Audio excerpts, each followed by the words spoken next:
வந்துதித்து உயிரில் கலந்தா என் உயிரே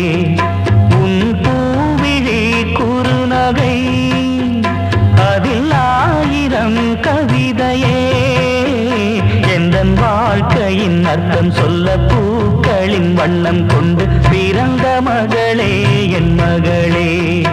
நான் வாழ்ந்தது கொஞ்சம் அந்த வாசத்தில் வந்துதித்து உயிரில் கலந்தா என் உயிரே